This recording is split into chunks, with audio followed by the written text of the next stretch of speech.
Hi everyone, hope you're doing well. Today's review is on a new product from the Balm called Brow Pow. So this is an eyebrow product, as you may have guessed, and it comes in 3 different shades, and they're each just little individual brow powders. Each one sells for $15.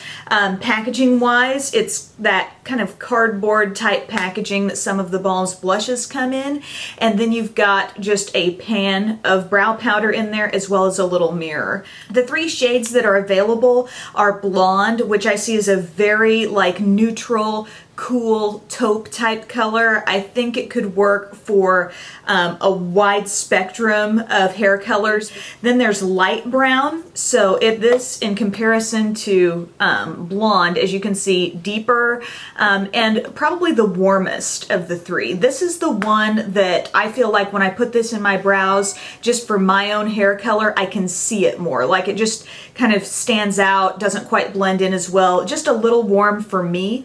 And then the third one is Dark Brown. So there's the comparison to Light Brown. And the way I like to use these is actually 2 colors. I've really been using my Too Faced Brow Envy kit pretty much every day, and that's kind of taught me how much I enjoy having like 2 brow shade options, because in there's a blonde and a brunette, a lot like these shades. And as you'll see in the video clip here with the Brow Pow, I love filling in the innermost part of my brow with the lighter shade, just because I feel like all I'm really trying to do there is kind of even out my brows a little bit left to right. And then I love the darker shade toward the arch and the tail of my brow, because that's where I feel like my brow is naturally thicker and darker. And in case you were wondering, the brush I was using there was the Angled Brow E75 from Sigma. It's just a typical stiff angled type brush, and that is something you have to keep in mind, is that you'll need to supply your own applicator for this, because all it is the brow powder. You know, having used the Brow Envy, as I mentioned, that contains the tools I need.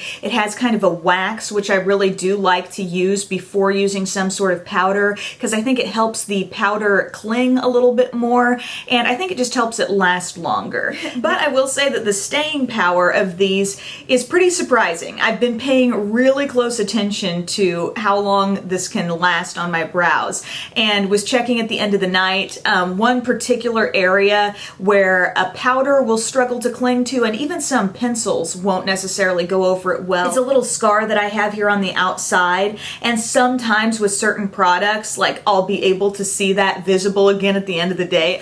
And I was really impressed that these just straight up brow powders really lasted well throughout the whole day. So while I am able to kind of gauge staying power, especially from that area, another thing to keep in mind though is that I'm not reconstructing an entire eyebrow. I've got a lot of brow there naturally, so it's more of a fill-in thing for me, and I think powders work nicely for that purpose. If you have like naturally next to no eyebrows and you're completely recreating the brow, I personally would be a little hesitant to do that with just a powder. If someone out there with super sparse brows has tried these and used them on their own and had success with it, let me know in the comments section. I'd like to know. I think that for brow powders, these are good. I think they're good quality. I think they've offered up several very workable tones. But to me, looking at all the other things on the market and all the other things that I've tried, just $15 for one pan seems like a little bit much for me. You're having to supply your own applicator.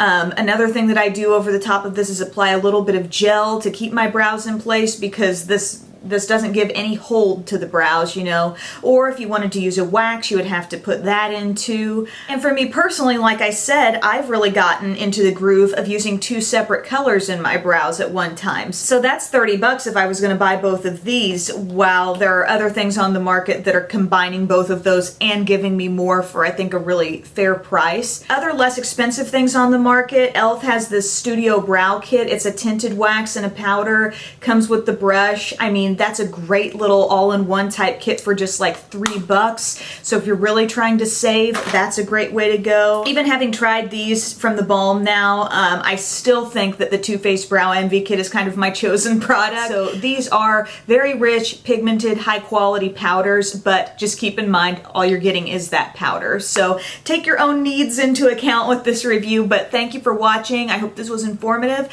and I'll talk to you guys later. Bye.